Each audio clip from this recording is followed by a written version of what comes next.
Hi guys, in this video we're going to look at the physical properties of transition metals, their variable oxidation states, disproportionation, coloured compounds, transition metals as catalysts, and then finally we're going to summarise. The transition elements are all metals, which is why we often call them the transition metals. They're shiny, with high densities typically, and they also have high melting points and high boiling points. When they're in their solid states, they form giant metal lattices with delocalized electrons. You should have studied this structure before and know that it conducts electricity. So these are all typical properties of the transition metal. Because of things like their high densities and their shininess, they're used a lot in objects you'll see around.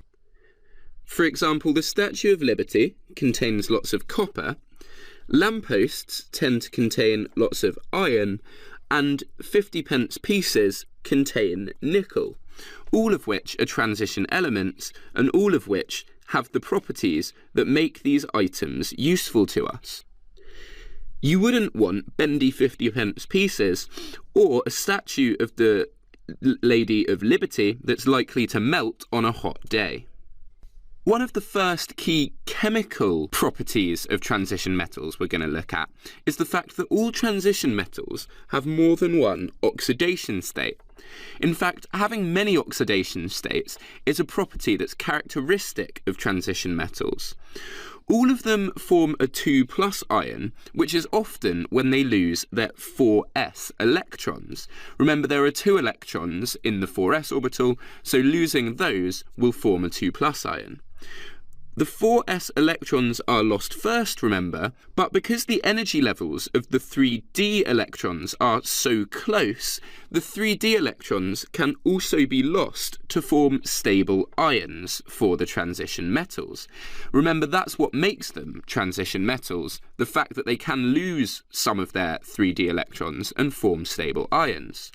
So here's a table that summarises the oxidation states of all of the transition elements that are located in period 4 of the periodic table. This is the first row of transition elements in the periodic table. The colours of some of the common ions that you'll come across in water are also shown. You should already be familiar with some of these colours. For example, manganese 7+, which is in potassium permanganate, has a purple colour. Copper 2+ in solution has a blue colour. Iron 2+ has a pale green colour. And chromium 6+, which is in dichromate, has an orange colour. The rest of them you will come across and meet at some point in the course. The highest oxidation states of the transition metals will readily accept electrons to lower their oxidation states, and this means they are reduced. Because they are easily reduced, this makes them powerful oxidizing agents, because they will take those electrons from elsewhere. You should have already encountered the oxidizing agents potassium permanganate and potassium dichromate. We cover these in our video on redox titrations. Potassium permanganate has the formula KMnO4, and this is a purple solution.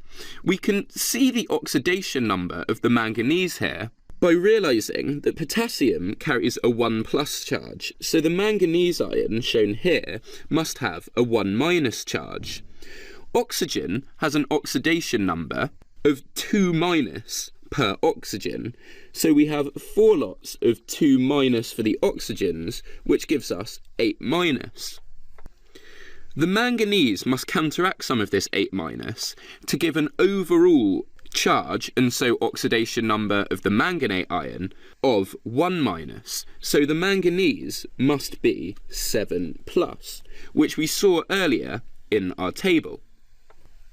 Similarly, for potassium dichromate, which has the formula K2Cr2O7, we can use logic to work out the oxidation number of the chromium ion here.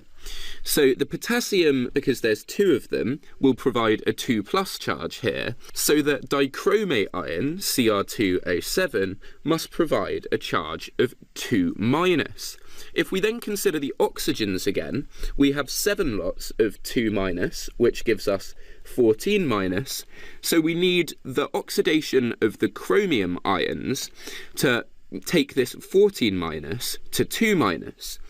12+ would do this. If we had 12+ from the chromiums and 14- from the oxygens, we would have 2- overall. There are 2 chromium ions, however, so this is why each one of them has an oxidation number of 6+. Because of their multiple oxidation states, transition metals can undergo disproportionation. Disproportionation is a process where a species is both oxidized and reduced in the same reaction. So it's easiest to see this in an example. If we were to add hot dilute sulfuric acid to copper-1 oxide, then we form a blue solution of copper-2 sulfate ions and a brown precipitate of solid copper.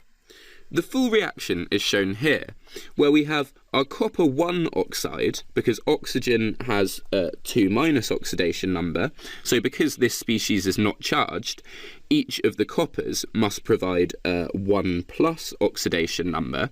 So we have our copper-1+ going to Cu, which has no oxidation number, and copper sulfate, which has an oxidation number of 2+. We can look at just the copper here because that's what undergoes the disproportionation, and we can see that the 2 lots of copper 1+ that should be, not 1-. So the 2 lots of copper 1+ are oxidized, one of them, to form copper 2+, and also reduced to form a copper solid. It's the fact that both of these processes happen within one reaction that makes this disproportionation. This video is getting quite long, guys, so we're going to split it into a couple of parts, and I'll see you in the next one. Hey guys, I hope you enjoyed the video.